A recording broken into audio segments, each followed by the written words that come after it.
This is a Nekko Media podcast.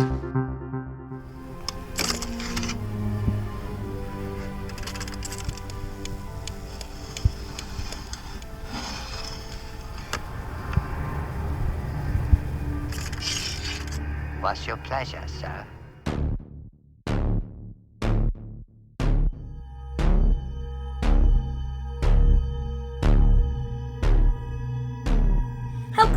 Welcome back, Nekkos, to episode 3 of the Cinephiles and Cenobites podcast. This week's slice, Tuck Speedman presents Here We Go Again. Who the fuck is Tuck Speedman? Ben Stiller in Tropic Thunder. How clever. I thought it sounded familiar. Cinephiles and Cenobites are a member of the Slashtag Podern family, at Podern Family on Twitter, and all social crevices oozing awesome sauce. With me on this ruckus rampage, Hi, I'm Onofre at This Is Ono, and This Is OHNO. Thanks for checking out the episode. I'm Mox, porn tennis film at villainous_kind ladies on Twitter and Instagram. I, of course, am Annika Pussyfoot, Cinderella Hellborn, mother of Grendel, bringer of chains, fucker of faces. Talker of mad shit. Fuck you, you fucking fuck. Okay, that's it. Swear jar. Serious? I've said it before, I'll say it again. I'm the only actual cat here, but I'm still not the biggest pussy in the room. A little kid hits play and we're rattling off fuck shit, ass bitch, pussy porn balls. Whatever's. I know Pussyfoot gonna hands down lose, so I'm in. Whatever's, baby bitch, you bastard's gonna get boomsed the fuck up. The swear jar rules are pretty obvious. For every cuss, the swearer has to put a quarter in the jar. Plus a smack to the face. We play for bunk, son. Yep, for bunk, son. Starting now. Okay, that doesn't mean nobody talk. Shit. Okay. Fine, I guess I'm up. What do we got for the show today? Don't breathe! Hell yeah. Hell yeah. Bunks. What? We're counting hell? Double bunks. It was written. So shall it be. Just hurry up. Oh, this is all me. You left your ring on. Why, sir? I do believe you are correct. Please excuse my oversight. Am I bleeding? No, you're good. Are you sure? Because it still feels like I'm bleeding. Nah, you look good. Ah! What is that? I don't know, like an umbrella? Who leaves an umbrella on the ground? Why is there an umbrella? While they band-aid his owie, you guys check out the /tag configuration.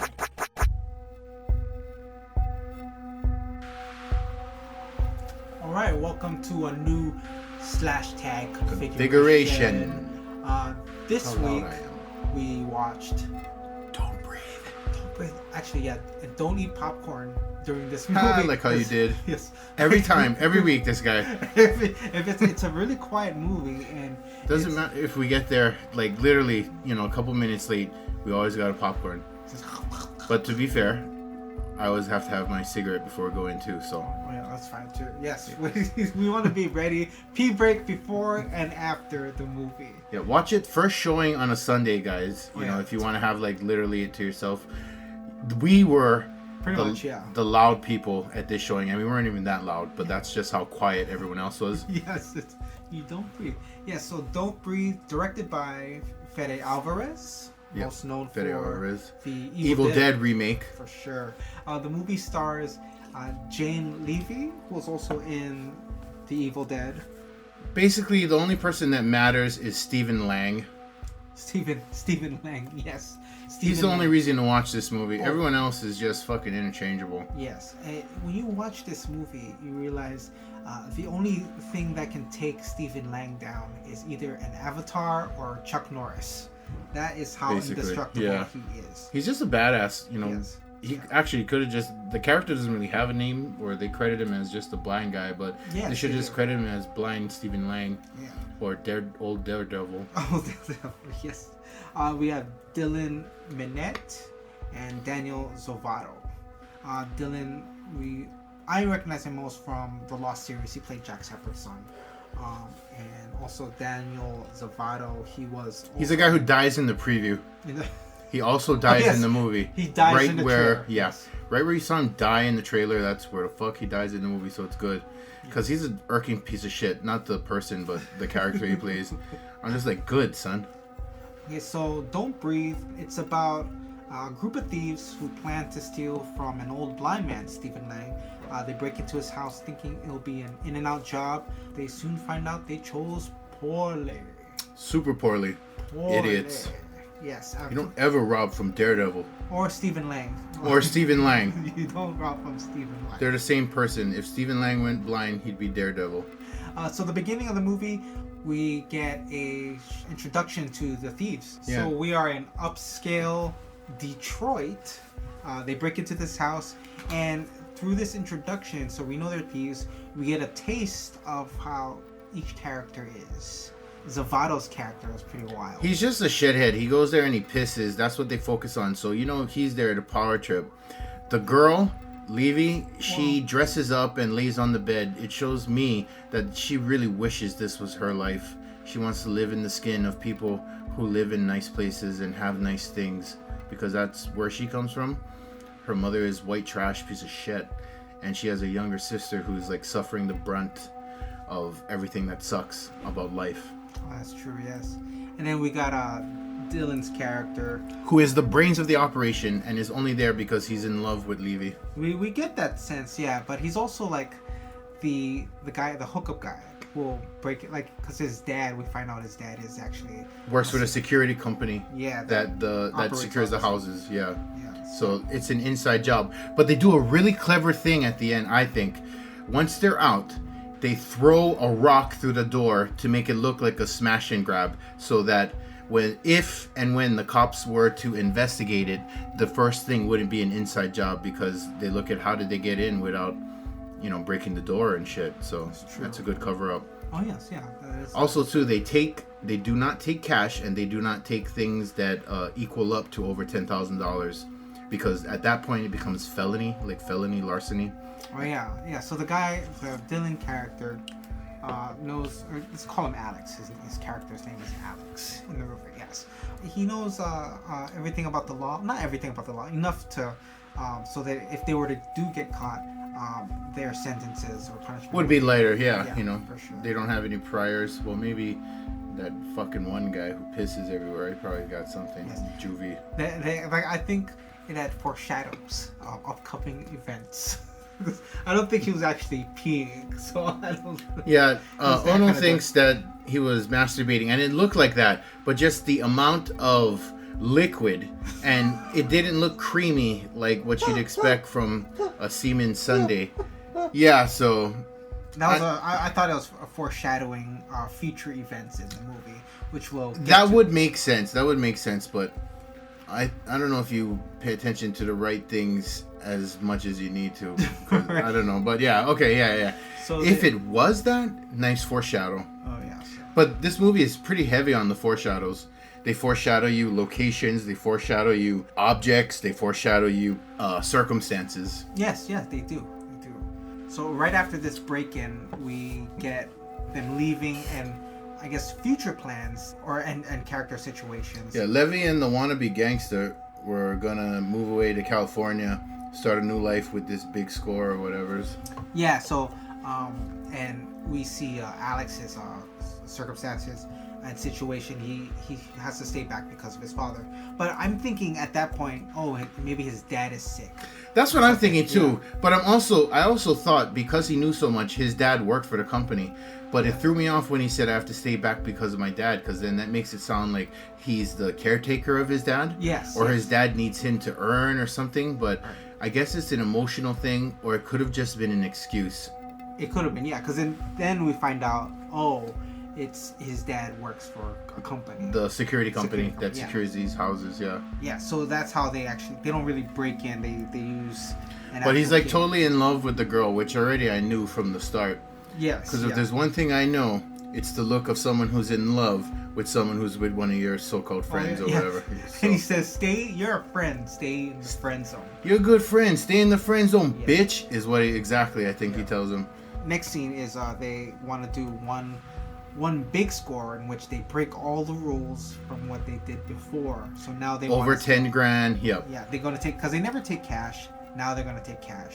Like 300K worth is what they were told. Yeah. So what triggers this is actually when they bring in all the stolen goods, they're only paid less and less, or they're not paid as much as they think they should be. What shit should be worth? But yeah, as the buyer tells them, who is also value. the lead generator. Yeah, it's based on street value.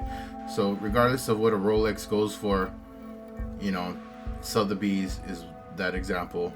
It's what you can get for it on the street when people know that it's stolen merch. Yeah, true. And so they tip them with Stephen Lang's situation. Yeah. So basically, Stephen Lang's character will go with. He's an army vet who was on forced disability retirement, most likely, because he caught shrapnel to an eye of an exploding grenade. Well, of course, it was exploding grenade. Yes. No, it's like a grenade as a remote control. Yes. Yeah. But so he's blind. He's blind. It turns out his daughter was killed in a car crash. She was run over by some socialite. Yes, a rich family. So they settled out of court, and he got, after she was found not guilty for vehicular manslaughter or whatever. Yeah, and so that's why he's loaded with money, even though he lives in a shitty neighborhood. Yes, yeah, but I don't know if he knows it's a bad neighborhood or like if it's run down. But he knows, dude. He's Daredevil. Yeah, he knows. And so Stephen Lang knows. they I don't know what Stephen Lang wouldn't know. Yeah, he knows everything. He was in Avatar. Fucking Stephen Lang, my favorite character in Avatar. And Terra Nova, where he fights dinosaurs. Oh God! You didn't see that one? I refuse to. Oh, it's good. It's on Netflix. I know, and I've passed it every single time they try to put it in. That you may like this. I'm like, fuck no. You know me. You will lying ass algorithm. It's Terra Nova. I will not like that at all. But you had 12 episodes of Stephen Lang kicking ass. Okay, well now that I know Stephen Lang's in it, maybe that's why they suggested it. So I will watch it. Maybe. Okay. They scope out the joint. The joint. They do their research good before they make the last score. And then Alex kind of I he don't want to say chickens out, but he's telling him he's not chickening out. He's the only smart one in this film, yeah. Or the not desperate one, because what's his name, G Money or whatever, is stupid. Yeah. And the girl Levy, she's desperate. Yeah. He's the only one who really could walk away from this, and he has a chance to later, but. Yeah. So. Love makes you die. You know, so I mean, their current situations kind of justify their need to break into this guy's house. Well, it gives them motivation. I don't think it's justified. Just because your life is shit doesn't give you the right or the justification to break into anyone else's house and try to steal them for what they got. Yeah, that's true. I mean, you come here for my money because I'm gonna arrow you in the face. All right, so he tries to explain to them the consequences if they were to get caught. And so he kind of not chickens out. You and your chickens out. Jeez, you're the guy who's like, we go. This is the guy you don't want on your team. So he says, no, I'm not. I'm not doing it. Yeah. But all it takes to turn him around is a text from the girl. She's already taken. Levy, yeah. She's taken. Well, by G Money, but come on, that's not to last long. But she has a boyfriend and whatever's and all of that. But her main focus is she needs to save her sister from her white trash 8 Mile existence. Yeah. So he does some research and then he finally texts back and says, "Let's do this." Because he's so in love with her. Yeah, that's true. Yeah, that's true. So they all three of them go scope out the area. They find out it's clear, and then they plan to hit him that same night. Which they do at 2 a.m. They do at 2 a.m. Yes. No, but I like the one guy, G Money. He's like, "Dude, the lights is out," and then Alex is like, "Cause he's blind. That doesn't mean shit." Yeah. I was thinking the whole time, he gonna hear the electricity starting. He hears the light bulb. You know, that's what I was thinking about. I was like, nah, that's too superhero shit. Yeah. Like, he is Matt Murdock. He heard everything. And so, they break into the house, and they actually... After striking out a couple of times, this house is harder to break into because apparently he's paranoid. He has redundancies in locks that he has not provided backup keys to the security company, so... Alex is unable to open them as he would most houses. Yes, yeah, that's true. Yeah, and damn, son, you left that out. What movie you was watching? Oh, they also have he has a guard. All JR knew was there was sperm in the early part of the movie, and then we got to the other part. Okay, so yeah, they after all of that, they break into the house, and G Money is actually gonna gas Stephen Lang. Yeah, which he does, which I thought, oh, that's clever, but based from the preview, I know he doesn't pass out.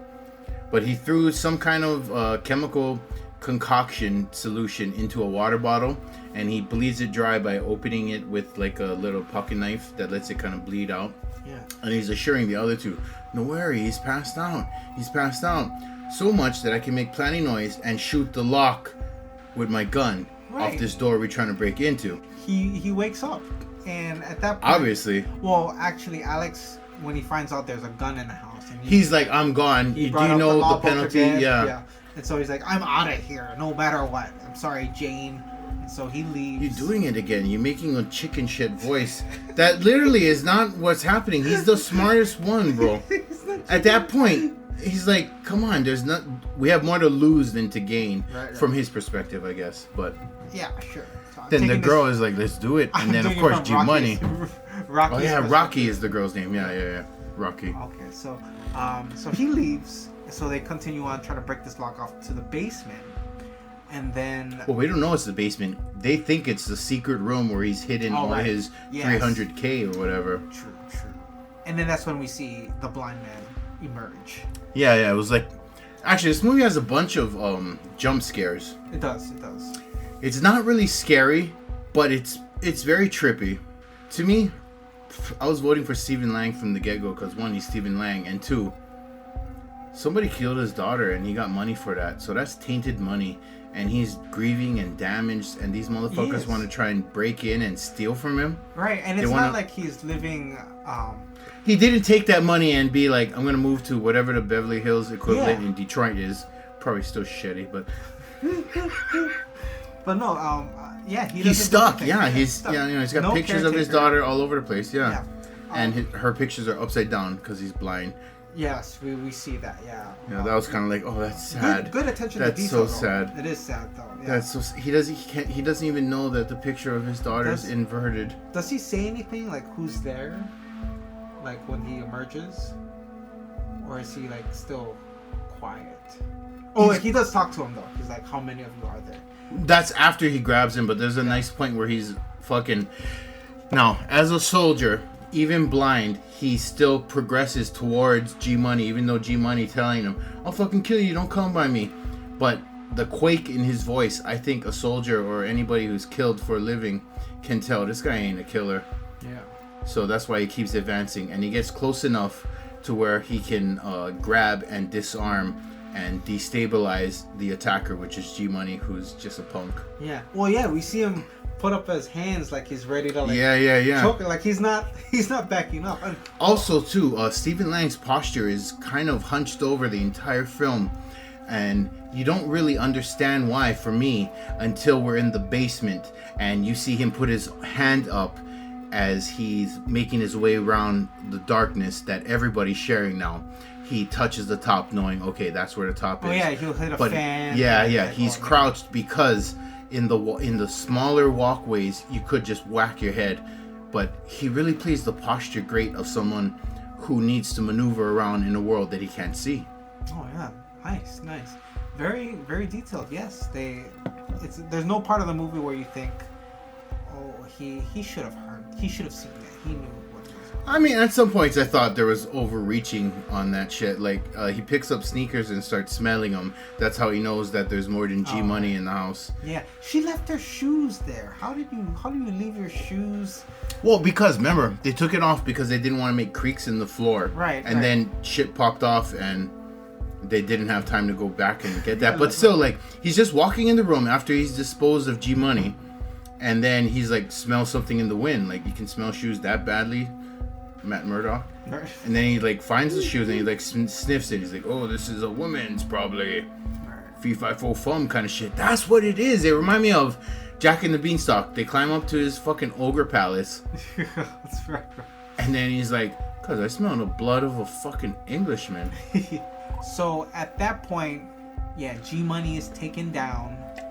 Like a bitch. Nah, actually though, he goes out kind of hard because Stephen Lang tells him, and you saw this in the trailer. Yeah. He's like, "How many of you are there?"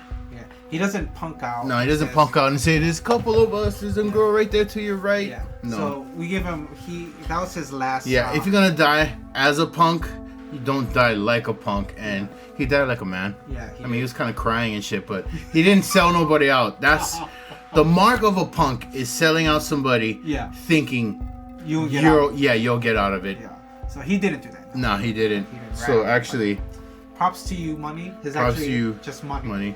Yeah, we just added the G because he is G Money. Yeah, he's just G Money. Yeah. So yeah, Money went out he went out gangsta. Yeah. Well, like wannabe gangsta. He went out wannabe gangsta. He didn't go out like a bitch though. He didn't go out like a bitch. He didn't sell out nobody. Yes, that's true. So at that point, now where do we go from here? That's why I was like, okay, so now there's an old blind guy. They still don't have what they want. So okay, mission over. Let's get out. No. Anyways, what happens is she happens to see him enter the code. She's hiding in the closet. She finds the money. Boom. That's what keeps them from calling the cops, and they get further stuck. Also later, they fall into the basement trying to escape because they think they can get out through the door there. But they discover that Stephen Lang has a hostage downstairs.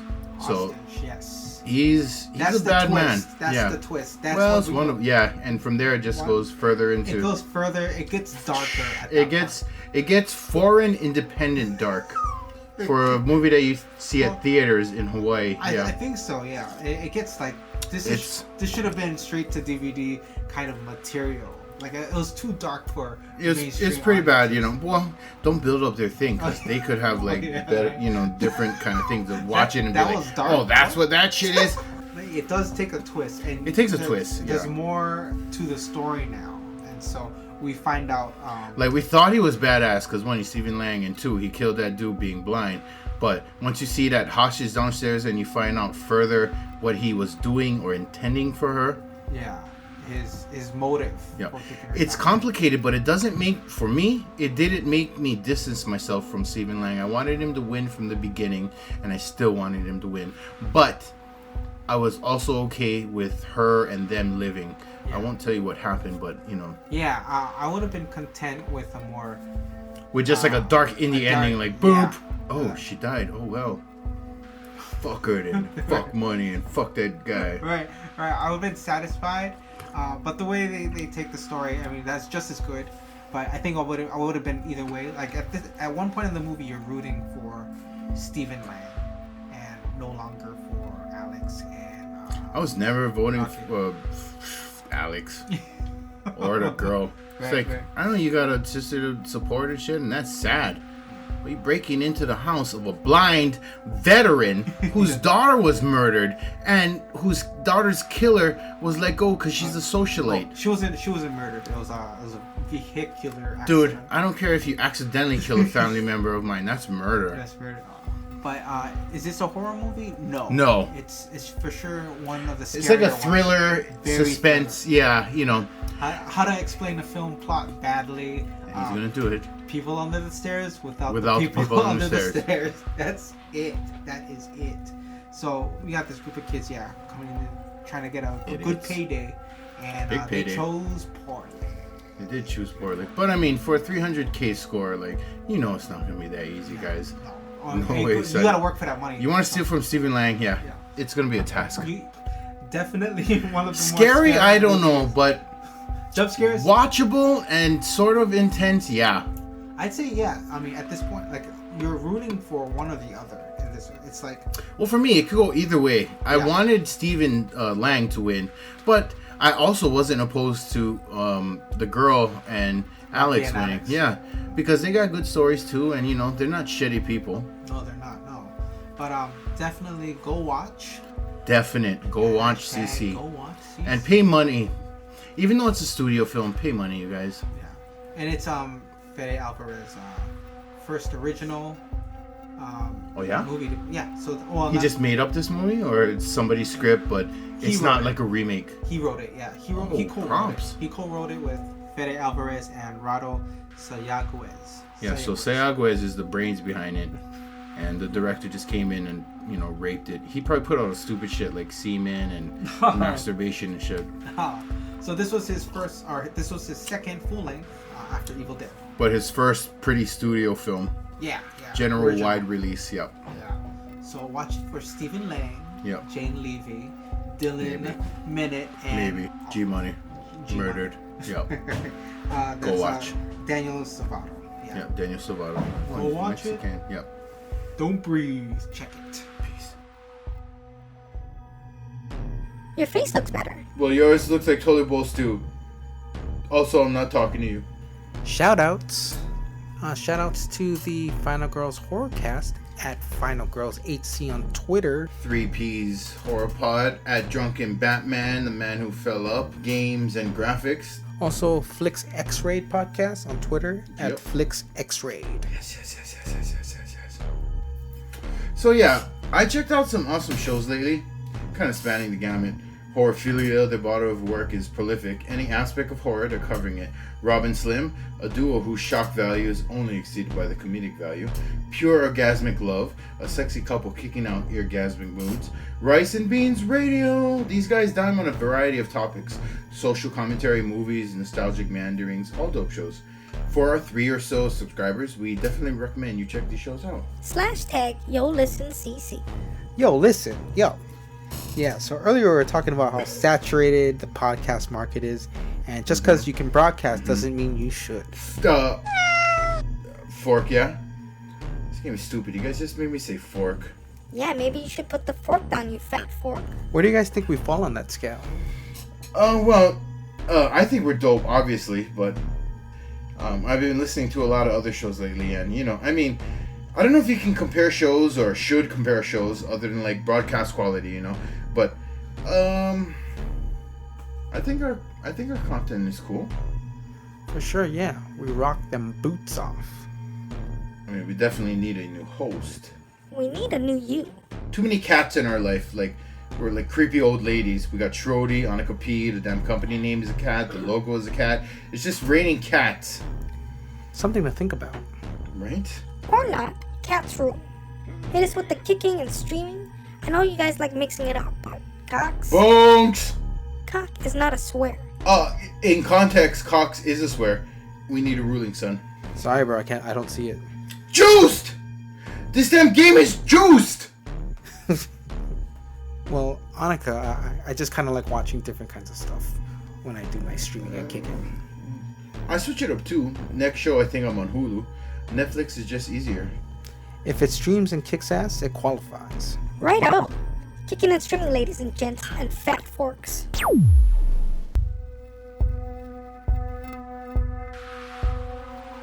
Okay, Old Boy. Directed by Chan-wook Park, written by him and Chun Hyung Lim, and Jo Hyung Hwang, and Jun Hyung Lim, but based on Garen Tsuchiya's story and Nobuaki Minagishi's manga. Starring Min Sik Choi from I Saw the Devil and Lucy, and Ji Tae-yu, Lady Vengeance, and Hyo Jung Kang, Kiss Me Kill Me Lady Vengeance. Anyway, this story follows low-life, absentee father and all-around piece of shit Odesu, played by Min Sik Choi, who also played the evil fuck killer in I Saw the Devil, which itself is a fucking awesome-ass movie. It is. For fans of The Guest and You're Next and VHS, director Adam Wingard directing the American adaptation of I Saw the Devil, so I cannot fucking wait. Back to Old Boy. Odesu is a miserable piece of crap, getting routinely drunk and arrested, making empty promises to his daughter and cheating on his wife, who we never meet, but that's still some shady shit, son. One night, he is abducted by some dude with a loud colored umbrella.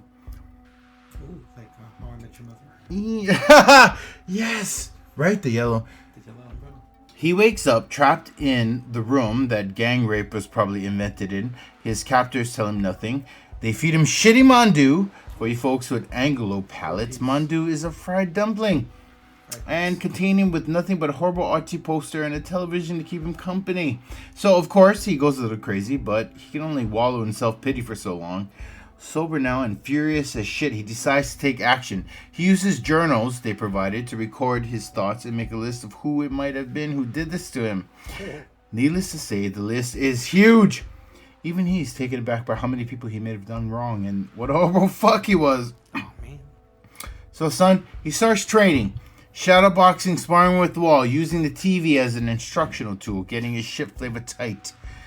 One night, they accidentally, or conveniently, give him 3 chopsticks instead of 2. So he takes the extra chopstick, and he starts digging at the concrete wall, Slashtag Redemption style. Chopsticks? Through montage, we see that he makes serious headway over the years. Finally, 1 month from the 15-year anniversary of his imprisonment, the unseen, ubiquitous Big Bad floods the room with gas. And as they have intermittently over the years, causing him to pass out and blackout, that's what they did. But when he comes to, he finds himself on the roof of a high-rise, trapped in a red trunk. After telling his story to a random suicidal guy, also on the roof, he hits the ground running. The suicidal guy hits a parked car after he jumps to his death. Odesu is hungry as fuck for anything but mandu. Oh, no. And he finds himself outside a sushi bar. Random dude, lots of random dudes in this movie, gives him a phone and a wallet loaded with money. Once in the bar, he tells the sushi chef, Midu, Hyejong Kang, that he wants to eat something alive. Which I guess is weird. Also, the fact that she's a female sushi chef is weird too. Apparently, most women have hot hands, so they can't work with cold raw fish.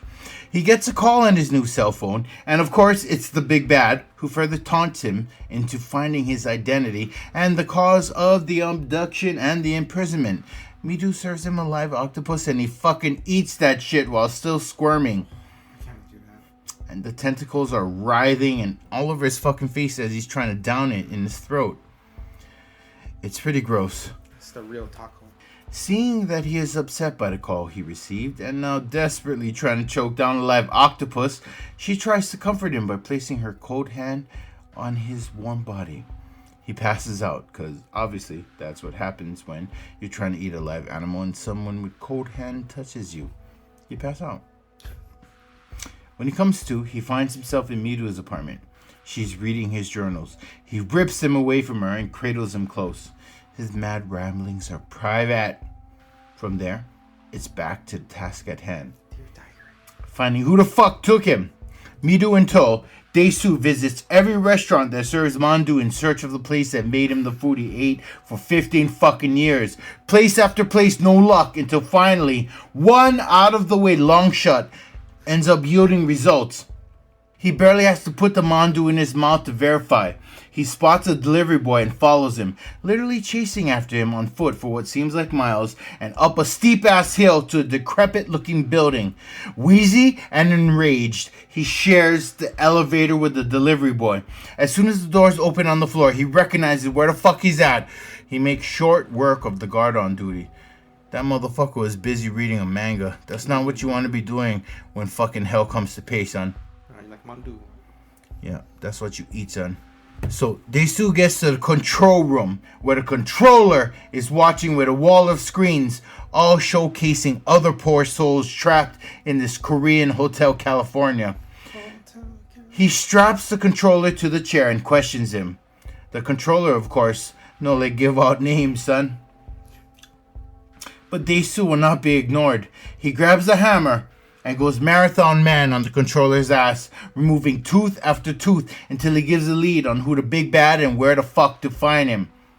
The controller swears he doesn't know the identity of the Big Bad, but he does give up a box of audio recordings he made of conversations they had throughout the years. When Daesu and the controller hit the hall, they're greeted by choke of the controller's men. Choke means panic. Cause it's on now, son. Daesu hammers his way through fucking all comers. One by one. You guys all like exhaustedly brutal one shots to date because he puts all of these fuckers down. At one point he even gets a knife in the back but continues putting in work. Because this guy, he got the Korean Monyer, and what I believe is still lodged in him, he can't be stuck, son. So from this point on in the story, it's where it truly gets weird. Oldboy is a neoclassic revenge tale that is not to be missed, especially if you like violence and people who got what they get's coming. When I initially saw this film, I was impressed and sickened, but definitely a thumbs up. When Spike Lee remade it with Josh Brolin, I loved it even more. Until I revisited this for this segment. I placed the 2013 remake ahead of the original because Spike Lee's take on it was less chronologically jarring and more focused in intensity and depth of violence, which it so was. Really? Plus, you get to see Elizabeth Olsen's boobs, which I was totally not expecting, but I wholeheartedly enjoyed. Also, I'm in my 30s, so I'm old enough to have seen or grown up with the original films that are being remade these days wholesale. But I'm not of the opinion that just because a film is a classic, it is automatically better. It's not always better. Some crappy camp fodder horrors from the 70s and 80s that are being remade are definitely better. More watchable films. They just are. That's true. Generally, after rewatching Chan-wook Park's Oldboy, which itself is an adaptation of the Japanese manga, I have changed my mind and put the Korean original above Spike Lee's brilliant reimagining. Chan-wook Park purposely jars and distances the audience from Ode-soo, not allowing us to get to know him, his family, or his world. The film opens framing the story as a revenge tale, then flashback to him drunk in a police station getting bailed out by his best friend. He makes phone calls to his daughter, making promises to be home to celebrate her birthday. Bam! Random dude with an umbrella. Bam! Ode-soo wakes up in a crappy room cell. Umbrella? Previously, I liked the way Spike Lee spent more time with Josh Brolin's character so we get to know him and understand him before he's thrust into the mount of madness. Spike Lee also does a better job at characterization and setup of the film's revelation, but what his version lacked was the dissonance between the viewer and the protagonist and himself. He's been gassed so many fucking times, it's a wonder he can remember anything. The original also uses voiceover, a literary device that I usually despise in cinema, but it's effective in this instance because it allows us to listen in on his fractured psyche as he tries to pull together the delineated details of self and purpose. I also love how the lighting feels like paint on a canvas that creates a negative space. I'm a big fan of negative space and two-tone colors. The director of photography, Chung Hoon Chung, he also did Stoker and Me, Earl, and Dying Girl, which I totally love. He colors the frame with morbid, surrealistic tones that remind me of the terrible painting he had in the cell Ode-soo all those years, that one fucking ugly-ass painting. All of those elements combine to give a haunting, dreamlike undertone that helped to cushion the despicable ending, leaving us with a hellish fairy tale of love and loss. Check this movie out. You'll watch CC, son. Oh man, that sounds like a horrible movie. As in, not like bad, but like bad to watch, but like bad to be. Yeah, and I do want to see that Spike Lee version too. Yeah. All right, for my kicking and streaming recommendation, I have the online web series Transolar Galactica, available on YouTube. Just search Transolar Galactica. Transolar Galactica, yes. The series follows the crew of the starship Transolar, 5-member crew. The crew consists of Captain Remington Trigger, played by Isaac Jocelyn, Charlie Yasaki, ship's pilot, played by Jade Warpenberg. Jade? A woman? No, dude. Named Jade. Yes. Reginald Murdoch, security officer, played by Clancy Bundy. Samson, communications officer, played by Adam Hiram. And petty officer McCall, played by Adam C. Boyd. Nice. So far, the web series has only one full season. Is this new or recent, or? It actually was released back in 2011. So nothing since. They've had a few. They call it origin series, where they give it episode dedicated to the background of each character on the crew, and they have these things called nano episodes, which is pretty much what it is. What it entails, a short episode. So season 1 doesn't really follow any specific timeline. Often characters and crew members die. on some episodes. I'd say it's kind of like Firefly meets Family Guy. Oh, really? But with death? With a lot of death. There's nobody dying in Firefly. So remember, like in you could probably throw in South Park there. How Kenny used to always die in every episode. Oh, okay. So it's not like a death you should feel. No. It's kind of just one episode. That's what it is. What you see is what you get, basically. Okay, cool. So the Transolar crew travels through the stars and into other galaxies. They have run-ins with other characters, often leading into dangerous scenarios and ending badly for pretty much everyone in the episode. And it's damn funny. Nice. For an online show and its small budget, if anything, for an independent show, its quality shines, especially with their use of the lens flare. They got lots of lens flare in there. Oh, J.J. Abrams. Yeah, J.J. They have a lot of that in every episode. And all episodes are pretty much quick, short, and hilarious, on no more than 10 minutes. Plans for season 2, I'd say, I don't think that's currently in the works. They originally had a Kickstarter campaign to fund for season 2. Mm-hmm. But lots of deals gone. Not bad, but just didn't happen. They run into a lot of bad luck for the show, and to kind of compensate for no season 2, that's where the origin episodes came up. And they self-produce or so it's all self-produced, self-financed. So they have a company called Kinetic Energy Productions. Okay. Yeah, and the crew is based in Spokane, Washington. Nice. Yeah, and that's where Z Nation is also held. And I believe some of the... That's where it's filmed? Yeah, some of the crew of this show works on that show. But yeah, until then, no season 2. But it's bummer. But they have all the episodes. They're always on the road, presenting at cons. Small, nice. So they've got an audience. Yeah, right? There is definitely an audience. Do they have a podcast? No. They do have the Kinetic Energy Productions website with other projects online too. So not just Transolar, Galactica. Yeah, check them out.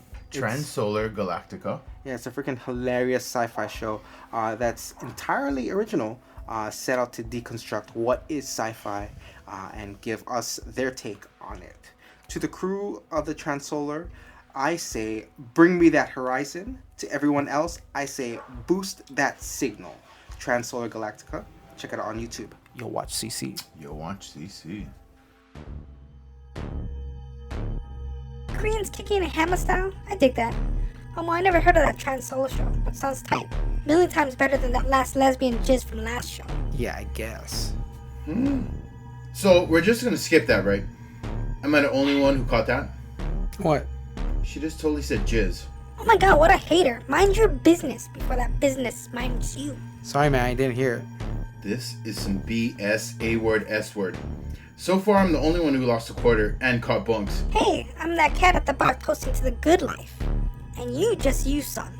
Put another coin in that jar, your life is a curse of humanity. I'm still not talking to you. I still don't care. Cheer up, man, you're Segs next. I know how much you love that movie. Yeah, I do. Battle Royale is great. And I know how much you hate the Hunger Games. Well, I hate the fact the Hunger Games exist. The first 2 movies weren't bad, actually. I like girls with bow and arrows. Actually, I saw it around the time Arrow hit Netflix, and so I was really into archery for a bit. Wait. Hunger Games is a bite on Battle Royale? Ha! I kinda see it now. Biting but B words. Actually... Seriously? You gonna point out the differences again? Nobody wants to hear that nerd stuff. Damn, son! Oh no, when a nerd call another nerd a nerd, that make you a hella nerd, son. Okay, I gotta clear this up. I am a fan of the Oakland Raiders. In what world can a Raiders fan be labeled a nerd? This world, you fat nerd. To think the Raiders have a chance at a winning season, let alone the playoffs, sounds pretty science fiction to me. Oh, nerd bird. So the guy who probably wrote an essay on why the Hunger Games and Battle Royals is totally different. No, seriously, they are. Listen, they are 2 separate genres, that's one. Second, the world of Battle Royale is vaguely defined and finite. Nerd. You're a fucking nerd. You're a fucking nerd. And no one likes you. Boy, no one likes you. Just kidding. Go ahead and explain. Okay, so... You're a fucking nerd. You're a fucking and no one likes you. You guys are dicks. Bonks! No way! He just said cocks earlier, and the soundbite had the F word twice. It is what it is, son. F what it was. So it was written. So shall it be. This game sucks, this show sucks, you guys suck. Bonks, bonks, bonks, bonks, bonks. P had the last one. Go forth, my liege. No putting on a ring, I saw that. No rings. Okay. Ready? 1, 2, 2.5. Just do. Secular insanity.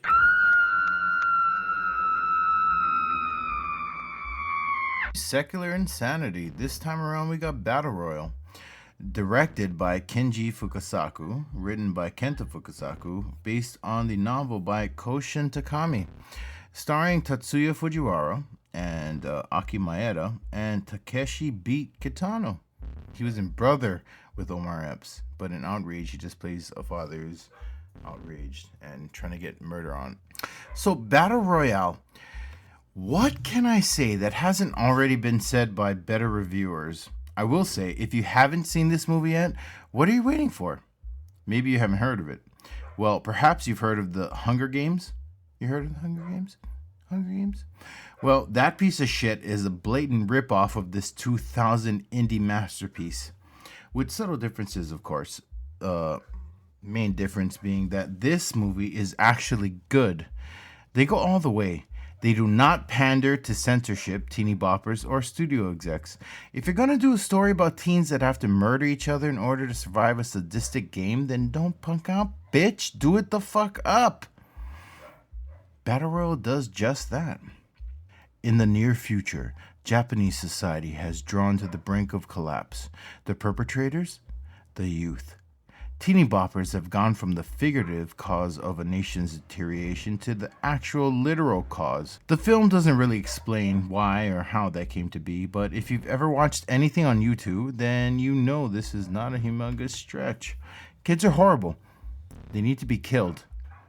To deal with the growing problem of shitty kids, the government enacted the BR Act, which, randomly, selects one middle school class a year to compete in a winner-takes-all fight to the death on a secluded island. This year's contest centers around Shuya, a 9th grader whose mother passed away and father hung himself. He's kind of a dopey, broody little fuck, but of all the emo pussies in this film, you'll probably hate him the least. He doesn't get into the killing, as much as some of his classmates do. He just kind of mopes along with his love interest Nariko as his friends and classmates are meted out violent, gory deaths. The story's antagonist is Kitano Sensei, played by, of course, Beat Kitano, the class's former 7th grade teacher. 2 years ago, he was stabbed by a student, Shuya's best friend Nobu, but don't worry, Nobu gets what's coming as Kitano demonstrates the explosive device attached to their necks and blows Nobu's head off. It's awesome. Kitano is excellently portrayed. You can feel his disgust for the youth, but also an overwhelming disappointment for what they are, and the hope of what they could be. But like most children, they do not discern the lesson, only the iniquity of their circumstance. The story moves from kid to kid, weaving in and out of the flashbacks and quotes while revolving around Shuya and Nariko. In most cases, we aren't given much time to get to know these kids before they're killed off, but it doesn't really matter. The story doesn't concern itself with caring about these kids as people. They're mostly dominoes that are set up to be knocked down, leading us to the climax where our two main characters will have to kill each other. Overall, this badass film is a must-watch, but it is extremely violent, and even though I love the thought of whiny little bitch kids getting murked, it can be shocking and jarring because of the lack of melodrama. There are no slow-motion, dramatic deaths, just cavalier, matter-of-fact murders. I would definitely not recommend this for old people and young kids, and for anyone without a sense of humor and a bit of rage. For everyone else, check this fucking movie out. It's called Battle Royale. Accept no substitutes. Yo, watch CC. They're still separate movies. I don't care what you guys say. You're a effing nerd. Don't, okay? Should we talk about the Olympics? Fork the Olympics. Who gives a shirt? Yeah, who cares? If it ain't tennis or the Raiders, why bother? you know there's tennis at the Olympics, right? Actually, you might dig this, being Tongan. There was this Tongan dude during the opening ceremonies that got a lot of attention because he's like built and he was dripping with oil, turning on the ladies. What? Tonga goes to the Olympics? For what sport? Gold medal for the 2-meter coconut toss. See you, Feli Telly. The third. Oh, I'm jealous. Mox is jealous. The only reason you'd be covered in oil is if they were gonna barbecue your fat ass. I am blind to you haters. Here's his name, Peter Taufatofua. We're still talking about the Tongan guy? Never been to Tonga, don't speak Tongan, no Tongan friends. Also, I'm not just Tongan. I got Samoan, Hawaiian, German, and English. My last name is Atkins, son. That's as English as it gets. Yeah, well, you look like your name is Peter Taufatu a fat fuck. Bonks! What bonks? That's Tongan. That's not Tongan. Bro, really? I don't know, that could be Tongan. That's totally Tongan. I don't care already. Fork Tonga, fork the Olympics. Closest I got to the Olympics is this dope ass movie called The Bronze. You guys seen it? Nobody's seen it. Anyways, it's about a vulgar ex-Olympian gymnast. It's awesome. Whatever. Pete, just take it away. Next up, Owen's pulling the shortest straw. And I'm gonna take a nap and dream of cheese and dog murder. The shortest straw.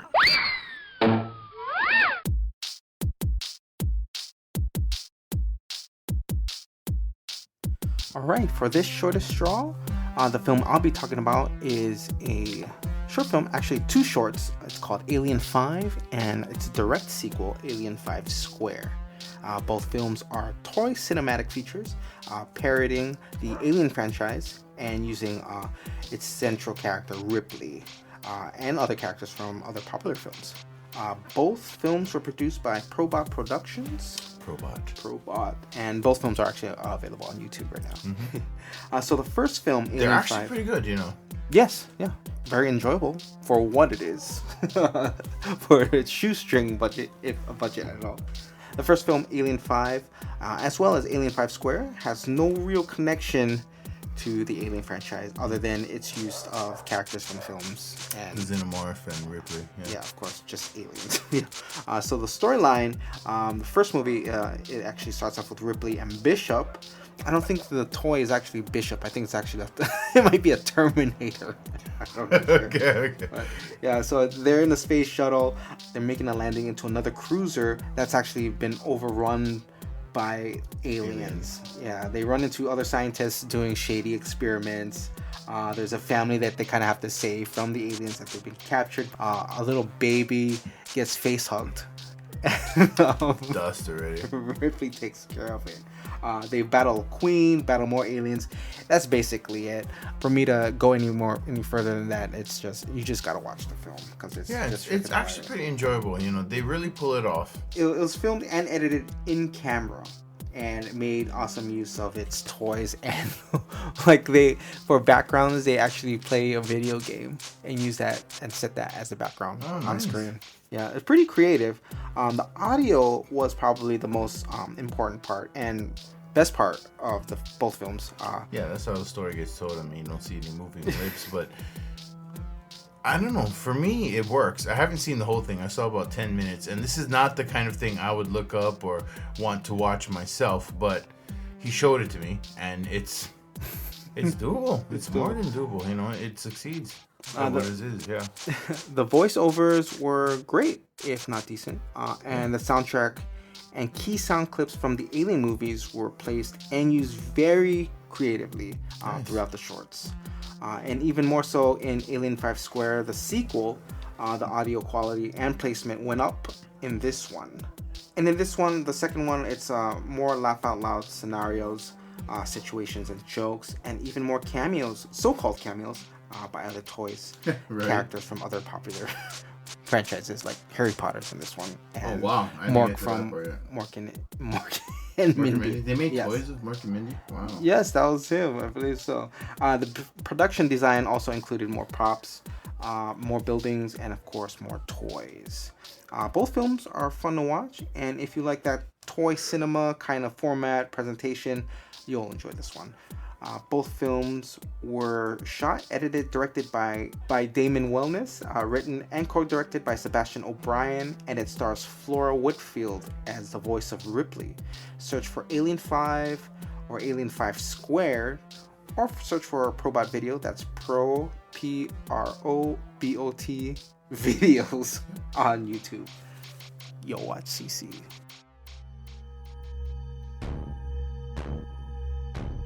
Hey, you know how our tagline is, "We have candy"? A few people have responded, seeming to like that. I know they don't actually expect us to send them like candy, actual candy, but should we do giveaways or something? Buying listeners? You're one of those retweet and follow losers, huh? I thought you're not on Twitter. I ain't got any of that gay fake social stuff. You little 13-year-old girls posting your deep insights. Any man worth your tears won't make you cry. Shut up, bitch. I'll make you cry because that makes me smile. I don't know. I think they're either going to like us or not. I don't know if candy or whatever will change that. Not like a bribe, but the guys at Real Cinemania, they did a Blu-ray giveaway of the Classic B movie for whoever did the most posts on their website for August. It made it kind of fun. Moving right the F along. I know you nerds are pumped for this sex deal. What's the one? We're discussing remakes, reboots. It's going to be part 1 of 3. Yup, Ono, with his love for essays and research papers, has organized a whole deal, a 3-parter around this topic. I still think it's purely monetary. You know, most of the time the results are rape, sometimes called RAIN. That's RAIN, the Rape, Abuse, and Incest National Network. Idiots. That's wicked. What happened with that guy that called us idiots on Twitter? You blocked him? Blocked? Trolls. Just sit under your bridge and shut the F up, you little sad pussies. We ain't got time for trolls, son. No time. Let's get into the remakes. Schrody's Ladder.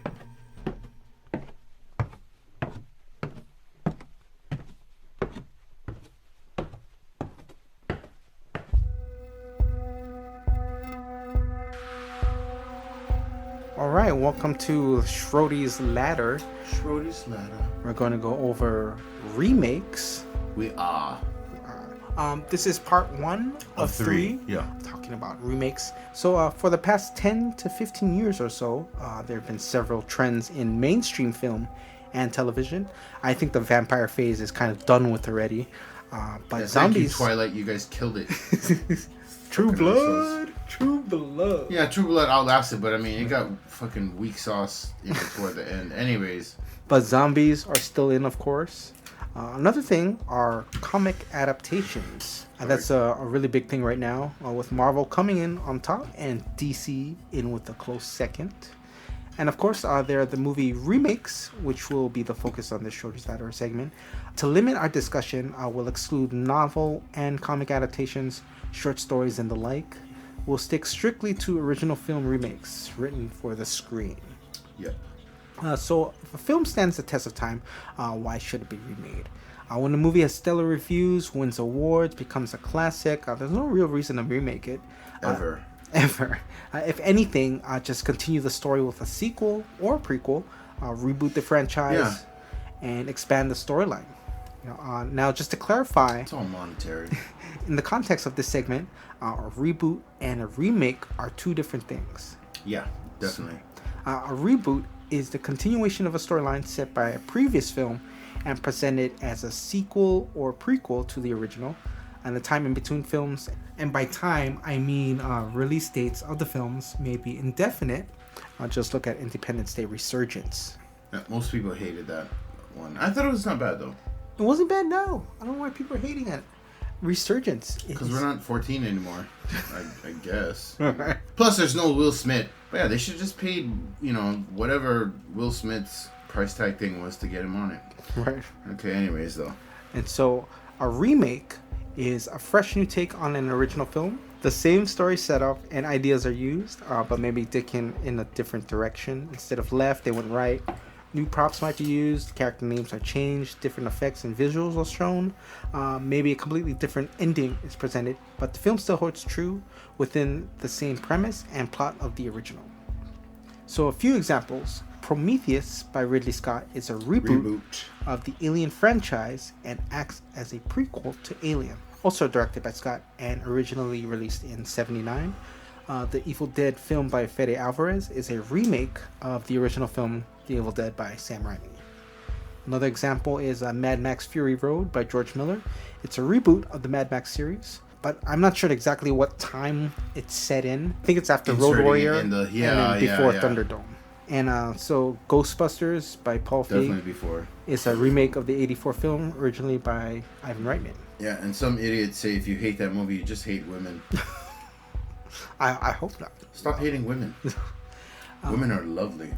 Another more recent reboot is Fuller House, which continues the storyline of the Tanners, now Fullers for DJ. To me, it's the Kimmy Gibbler show, and she got the Mexican daughter or whatever. She is hilarious. Driving that show, yes, for sure. Go Kimmy Gibbler. Another remake example is Battlestar Galactica of the original 1978 show. That nobody saw. Majority of film remakes are met with some, if not a lot, of criticism due to the film not living up to the original. But I say they are two different movies. They can be. But to me, when you borrow a name of something that came before you and, it looks like a remake, then, by right, you should be held to that standard, even if you're something totally different in and of yourself. Because you have the name, you are subject to that kind of criticism for criteria. For sure, yeah. I think that's what, with Ghostbusters. Yep. A lot of people didn't like. Well, yeah. I mean, it's like if you're gonna redo Ghostbusters. Yeah. I mean, there are a lot of things you need to keep from the original to make it Ghostbusters. To make Ghostbusters, like or else it's proton just packs. four random girls and ghosts. Yeah, then it'll be a totally different movie. Yeah, for sure. All right. So reasons why a film would be remade. Yeah. I think one is it's tribute. Monetary. I'm sorry, what did you say? It's a tribute and impact on cinema. Yes, monetary. So. Got it. Like King Kong. Well, King Kong is like King Kong. It's one of those movies that's gonna just destined to be remade over time, dude. Because it's a timeless tale that needs to get retold. And now he's gonna verse fucking Godzilla. It was beauty that killed the beast. Oh, it was. Is that a line from there? Because that sounds like... I think that's Jack Black's line at the end of the Peter Jackson remake. Oh, that 5-hour piece of shit. If you're gonna watch Peter Jackson's King Kong, do it for the insect scene. That fight scene. I don't even remember that. I just remember being bored out of my gourd. Like, what the fuck is this? When I saw... Motherfucker got... Just because he made fucking Lord of the Rings, everything gotta be 35 hours. I swear, it was like 10, 15 minutes of them fighting insects. It was like Starship Troopers with a Tommy gun. Right. And a machete against centipedes. Like, oh my god. And to be taken down by insects is pretty gnarly. But do it for that. Or just nobody watched that movie. How about that? Stain on cinema. I see it, but compared to the original, they're both exciting, I think, pieces of work. I mean, you gotta think it... When you watch the original, it's like... I like the original better. This is one of the few times. I don't think Peter Jackson added anything, really. Except that insect scene. Well, yeah. But stop. Just stop. Peter Jackson. Go make the Frighteners 2. So, another reason to remake a movie would be remade. It's kind of maybe... Monetary, yeah, you're right. You're right. Relevant views, values to modern times. I mean, reflective of modern times. Like, example again, Ghostbusters. I'm sorry, I didn't hear that. Did you say monetary? Because it feels like you said monetary. Monetary? No! I think for them to remake Ghostbusters with 4 female leads, it's reflective of... The times, yes. To this time. Yeah, like, I'm giving you my look of serious. Ono's an intellectual, and I feel like you are intellectualizing this when really it's all boiled down to monetization. But was it a good movie? Yes. I haven't seen it, so I wouldn't know. But no, it's not a good movie. I'll defend it. It was so funny. Kate McKinnon. Kate McKinnon. I love Kate McKinnon. Leslie Jones at Les Dog. Like, why the fuck was somebody fucking with her Twitter? Fucking hating ass fucks. Oh. It's a different movie. You can't... It's not like you can compare that... I'm sorry. No? No, I didn't mean to. No. Say your points. They were like a thesis. There's a thesis there. Money driven. I agree with Ono. Totally money driven. Numbers 1, 2, 3. Another reason a movie would be remade to make a good film even better. And I know we had examples of that. What you got over there? Because I know that exists, but I can't think in my brain right now. One was The Evil Dead, of course. Oh, that was. Like Evil Dead, Sam Raimi. Yeah. Is That amazing. didn't need to be remade. It didn't. It was just a badass movie. But when Fede Alvarez yeah. came in and remade it. Yeah. Oh, that was a bomb movie too. And it's not like an exact remake. Like they kind of basically just the setting and the overall over the top gore. Yeah. So they did a little bit, a few things differently. Like in the beginning of Fede Alvarez's version, they introduce the evil spirit already. Kind of like a little intro. That's one of the best cold openings I've ever seen. Daddy, what are you doing? Don't burn me. It's like, That's it's like, well, she got the evil spirit in her. Just burn her already. And the mom's like, no, but we shouldn't. And then the fucking girl is like, I'm gonna eat all you guys' souls or some shit. But I feel like the original though was just it was more gory, and like I think it was more scary. Whereas the new one, 2013, I want to say violent. Just the parts with the nail gun. It was very violent. And then the girl cutting off her arm with fucking arm. Yeah. Oh my god. Well, I think they added, a nice insidiousness to the evil that infects you. Okay. It drives you crazy, Yes, it does. And in the original, it just kind of just takes over. Yeah, and then you're that already, but you don't switch back to like your human self. Like you don't see that part. Once you turned, you're turned in. You're toast already, and it's just a fast, quick, yeah. But in the Evil Dead remake, very stylistic, very stylistic, dark. Yeah. Very dark. Very bloody. And bloody and intense. At one point, it's even raining blood. It is. I think so. Right. But with good that job shitty to girl from fucking Jane Levy. Don't Breathe. Why is she another film by everywhere? Fede Alvarez. Go watch it. Well, yeah, that's probably several reasons why we think a film should be remade. Only one. So I hope you enjoyed this part 1 of the remake segment. We'll probably go more into detail about more movies on the second part coming up on the episode 4. Yep. Check these movies out. Ghostbusters. Oh my Who are you god. gonna call? No, just don't. Paul Feig. Kate Don't check it out. Kate McKinnon, yes. Let's Obviously. Watch anything Kate McKinnon is in and love it. Go watch CC. I like her way better than Amy Schumer. Alright, later. Okay. Hey, P. Wake up. You guys done? That was super boring. Okay. Settle sex. My favorite part of this stupid show. Ain't nobody got boost in a while. Yeah, since me, jerks. Yeah! Loser! Both of you losers are losers. Just declare me as the winner already. The show's almost over, and I, of course, am unscathed. Whatever, this game is stupid. Losers usually think so. Loser. Just hurry up and intro the steak already. I'm hungry. Oh, I want pizza. You're always hungry. Pizza fat fuck. Seriously, Ono, do you not hear the swear in that? Could be Tongan. Whatever. Send 6. Whoa. I'm the host. Seno 6. The box. We came. Now you must come with us. Taste our pleasures.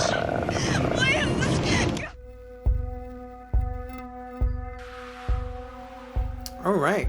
For this Seno 6, we're going to be talking about our favorite comic book screen adaptations.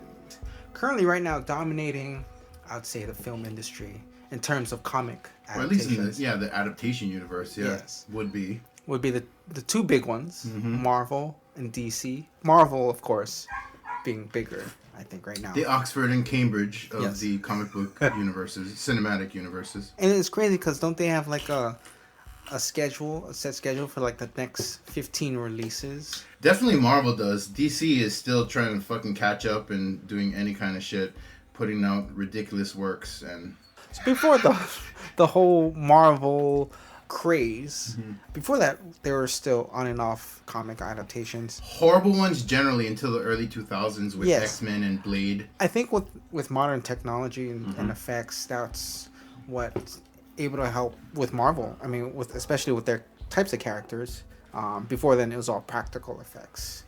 And, that when you need to blow up a city or a world, practical effects aren't very practical. But it always comes down to the storytelling, That's really all it is. Okay, so for my number 6, I have The Losers. Anybody remember that movie? It was from 2010. No, Jeffrey Dean Morgan. Idris Elba. Who? What? Do you watch TV? Dude, he's Negan in The Walking Dead. It's awesome, Like, what are the losers? Are they a group of superhero kids? Have you not seen that movie? Is that what you said earlier? Yeah, I haven't seen it. I've seen Luther. I was tuning you out because, Luther's badass. Okay, they are a group of elite special forces guys who were sent on a mission and just basically worked. They had them on a mission not to kill threats to the United States, but to kill a threat to some United States government employees deal. Whatever was going on there threatened his livelihood of underhanded black op bullshit. And they tried to stop it, but they tried to be assassinated. The government tried to kill them, but you can't kill losers, obviously. I'm still alive. Right. So, just a dope-ass movie. And Zoe Saldana from fucking Avatar and Colombiana is in it. Yeah, I'm kind of proud of how the way I just said it. You ever heard to Latin when they talk, they're talking regular, but when they say something in Spanish, it just all changes. Talking like how we're talking in Colombia. I gotta Anyway, that's my number 6. Okay, passing the mic. Number 6, I have Barbed Wire. Oh God, just burn that mic. 1996 Barbed Wire, starring Pamela Anderson. You can quote all the facts you know about life, but it will not save. Yeah, well, the way IMDb describes it is post-apocalyptic Casablanca. Don't hide behind IMDb. Just don't. That's... Can't really defend. I've read a few issues of Barbed Wire, and they were boring. But it seems like Pamela Anderson as Barb. It wasn't a boring movie. You, but at This Is Ono on Twitter, just I can't really killing defend his this. viewership and friends and followers. Yeah. Nowhere to hide now. Oh my God. He liked that one too with JCVD. Nowhere to hide. Oh. Same guy. So follower count 0. Oh, yeah. Both were excellent movies. Good. You can't actually. Are you okay? I don't know how the comic was or whatever, but you can't actually be defending the legitimacy of Barbed Wire. It wasn't a boring movie. Let's leave it at that. And she only likes they only like Canadian money in Barbed Wire in the world of Barbed Wire. Well, I forgot that whole plot thing because here's the thing. That movie didn't need a plot. It was just so shitty.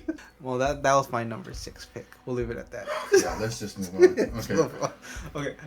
Road to Perdition. Ooh, good movie. Or as I wrote, really, right? You liked it, right? Yeah. But just an excellent noir film based on a noir fucking graphic novel that is really, it's dressed up in like an old-timey gangster movie, but it's really a slice of life told from the point of view of Michael's son.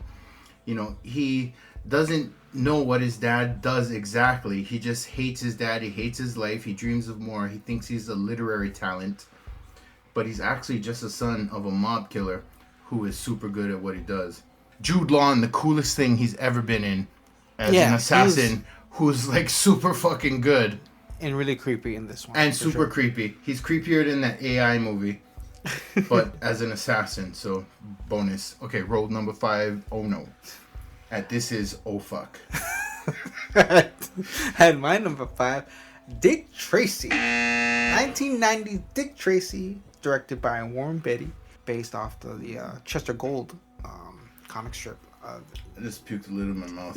Nothing to do with what you were saying, but it's... I mean, this movie, when it came out, pure action to me as a little kid, and it still holds up to this day. And check this, the kid that Dick Tracy... yeah, you know him. He's the kid. Can't Hardly Wait. Yeah. Yeah. But see... Charlie. It's funny because his name, he goes by Kid. Mm-hmm. And, kid spells backwards describes you best. That's Kid and Play House Party. Dick. And of course you got. So we're from the 80s. People Remember the movie Class Act, anyways. Yeah. And his yellow. Al Pacino has a caricature of himself as Michael Corleone.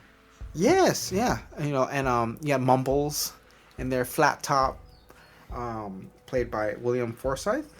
Really, that's right. Yeah, that was him. I love that dude. Bad guy in Stone Cold. First time I ever seen him. Oh, One of the meanest fucking actors ever. And William Forsythe.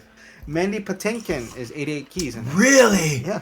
If you don't know who Mandy Patinkin is, he's... Let me just say this. My name is Inigo Montoya.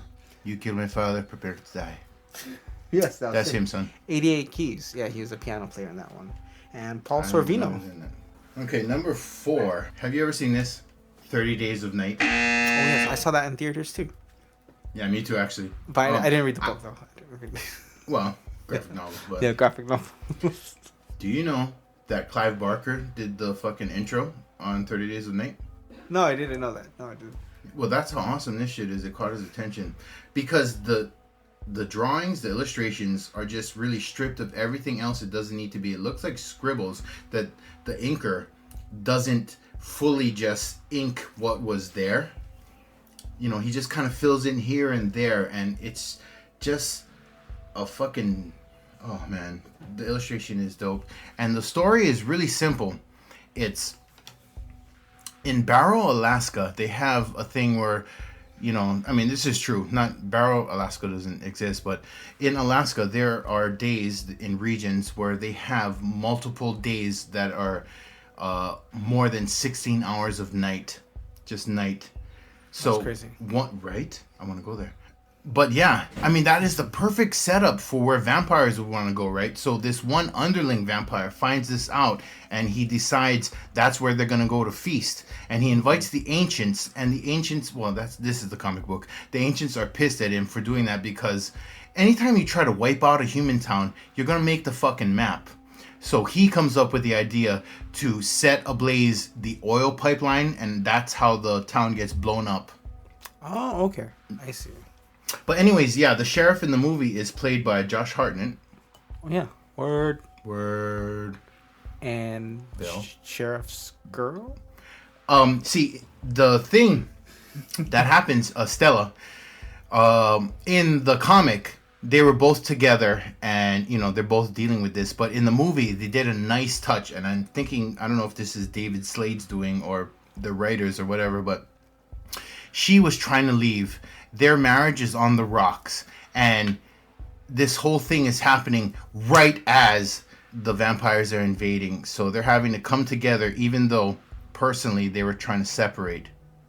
And they are all stuck by this blanket of blackness that's approaching and that nobody can leave. Like, apparently after a certain time, you know, little chopper planes, puddle jumpers stop leaving Barrow for Fairbanks or Anchorage.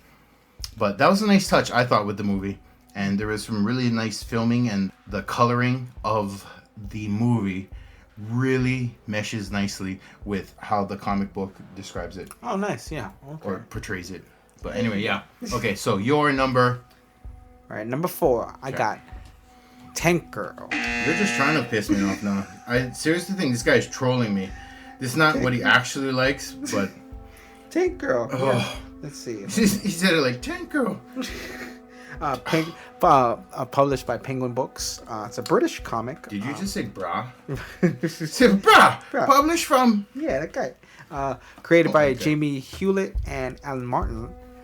Set in Australia. Nobody's... You know. And, Tank Girl, directed by Rachel Talalay. So this was her third movie to direct. The first two, of course, Freddy's Final Nightmare. Oh, yeah. And Ghost in the Machine. She did Ghost in the Machine too? Yeah, that was her second movie. So basically she ruined the 90s for me. No. But yeah, anyway. Tank Girl stars Lori Petty, Naomi Watts. She looked good then. In there. Like, Point Break. She was in Point Break. Oh, that's right. So Tank Girl is set in post-apocalyptic Kangaroo Land. Earth, Australia. No, it's a real place. Yeah. Kangaroo Land. Yeah. Yeah. So, number 3 for me, I feel we have talked about this before, but not as far as like remake adaptations, just Lexi Alexander, the director of this movie, fell under my top 6 favorite female directors. She actually might make my top 10 of favorite directors all the time. Just because on Punisher alone? Well, she also did Green Street Hooligans. And, right. Johnny, what's his face with fucking Dash Me Hook. Punisher Warzone. Yes. What? No. Just... this guy, you love it too. You love it. It was a good one. It was a good follow-up to the previous one. It wasn't a follow-up. It was like just a restart. It was his own one-off thing. Oh, yes. Okay, yeah. Yeah, it wasn't like a... I've actually rewatched the Thomas Jane one a bunch of times, and I appreciate it and like it more now than when I first saw it. Yes, when I first saw it, I just was expecting like a full-blown action bonanza and just murdering shit like Warzone.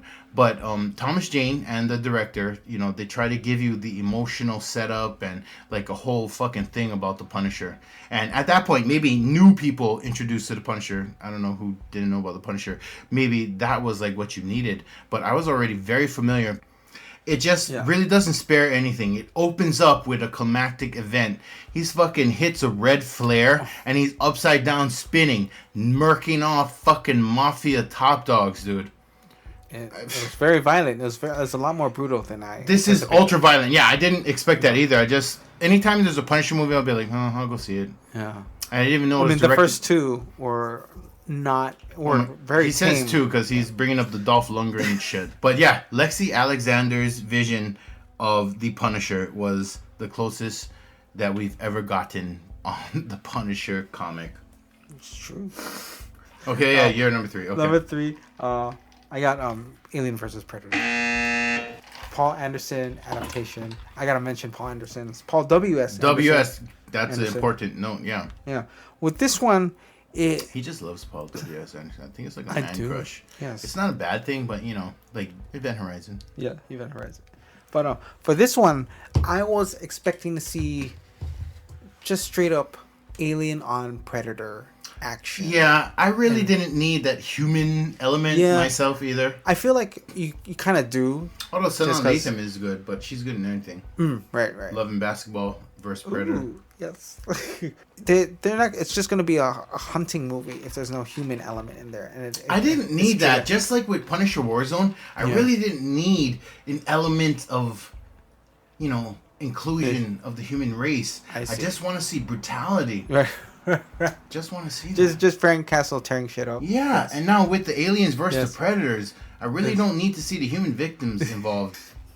But they followed up with AVP Requiem, which was dope. Which was a lot more. 20 people killed in like the first 20 minutes, and they introduced people like they're gonna be a part of the story, and then the next scene they're just fucking murdered to death. Yeah. It gets pretty gruesome at that point. But then it gets kind of silly with a thing, but whatever.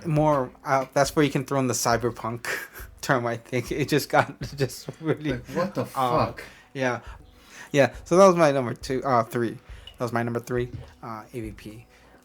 Yes. I didn't hate the movie. I actually liked it. Yeah, I liked for it. sure. For number 2, I got Sin City Volume 1. Sin City. You know where I first watched that movie? In Canada.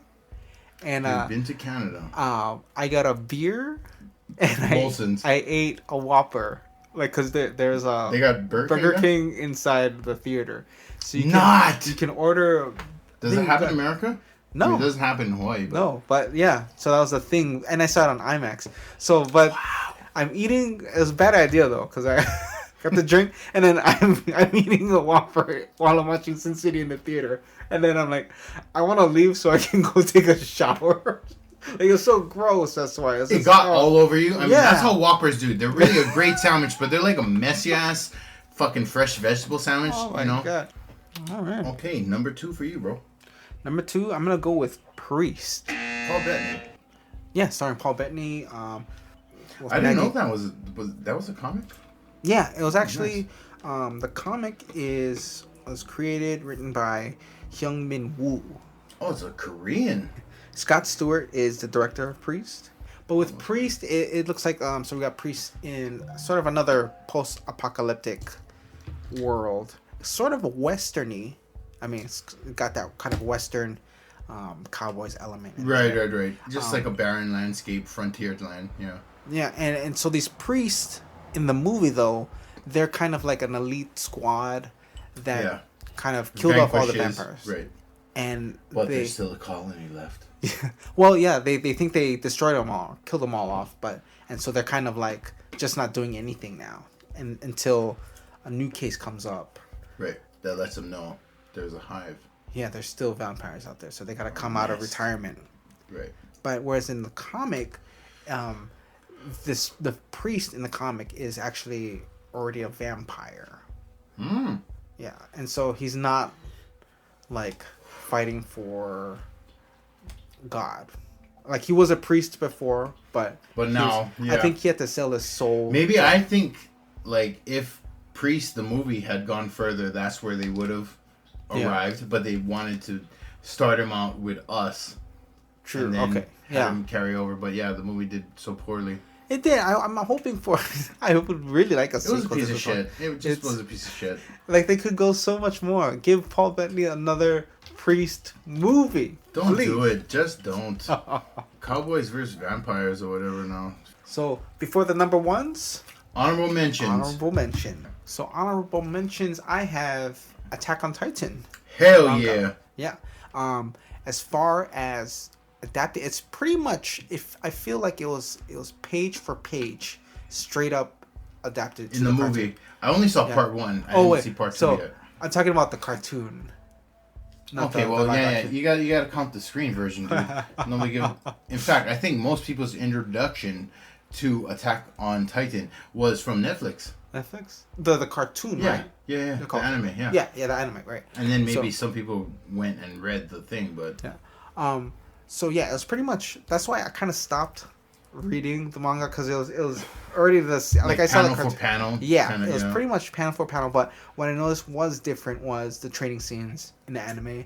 They didn't have that in the manga, so I think they added that in the anime. I think just because Japanese people, they assume all that happened, but for us Westerners, we want to see. I want to see that training. I do scene. Actually. Yes. That is my favorite part of a lot of these kind of movies, like the training, where you see the growth or the death of the prospective heroes of the story. Oh yes, yeah. And that's actually important in Attack on Titan because they face these things where people die every day and fucking by the boatloads. Okay, and honorable mention number 2 goes to Spawn. Todd McFarlane's Spawn. Terrible piece of shit of a movie. The movie it just was like shit in my mouth. So third honorable mention goes to Daredevil. Daredevil Netflix. Great adaptation. I've read Daredevil. That Matt Murdock, I think, is closer to the point of what Marvel intended. So what I read of Daredevil in the comics, this is the only one I probably read from Marvel, like all of, like, because it was only a 5-issue. It was sort of a 5-issue origin series, and it's basically the first season of Daredevil on Netflix because you get that was the boss season though. Yeah, you get the original costume. You get the right as they work up to it. Yeah, and you get how he becomes blind through that accident. Mm-hmm. There's a lot more I think intense in the comic though, because it was just more like just gruesome. But his dad though in the comic was a lot more like he was like built like Hulk style, like because I think that's how maybe Matt saw him. Yeah. Oh, okay. True. Because in the way he describes him, right, it's like he's like this figure that, you know, it's like punching oak, like he would just take hits. And in the comic, he pretty much is a direct representation. But in the real deal, okay, mine is nuts now. Number one, son. Like, because we both from Hawaii, so you know how we say them. Number ufa. Number cafe, son. Okay. Mine, The Crow. James O'Barr. I mean, there's so much surrounding that. The graphic novel itself. Something super horrendous, horrible happened to James O'Barr, and that's what he bleeds out into this revenge tale epic of The Crow. The Crow is badass, and I'm pretty sure everybody of you have seen it, but if you haven't, check it out, okay? It's my number one. Directed by Alex Proyas. Yep. Do you know what else he did? Dark City? He did. All right. So for my number one goes to Constantine. Turns out it was a Hellblazer. Hellblazer. Keanu Reeves. Constantine. You didn't see that one? Oh, I did. Yeah. It sucked, but I think that was right Constantine after... is from Hellblazer because I've heard of Hellblazer. There's a Hellblazer character. Yeah. Oh my god. John Constantine. Yeah. Yeah, that's him. Yeah, the comic book by Jamie Delano and Garth Ennis. Really? Constantine, directed by Francis Lawrence. Garth Ennis is, I mean, you guys know. I Am Legend. And Hunger Games stuff. I don't know anything about that. No. But this one, this was following the Matrix series, I believe, for Keanu Reeves. It also stars Rachel Weisz. It does. She had a twin or some shit. Yeah, she does have a twin sister. And so John Constantine is able to see, not the dead, but like angels. Also, Shia LaBeouf is in it. He is. I like them in this one. All right. Well, that's our Sino 6 comic adaptations. Check out these movies. All your watch material. Okay, nerds, nerdettes, and all around losers in life. Thank you all for tuning in. Episode 3, Tuck Speedman presents. Here we go again. Or whatever. Yep. Thank you all very much.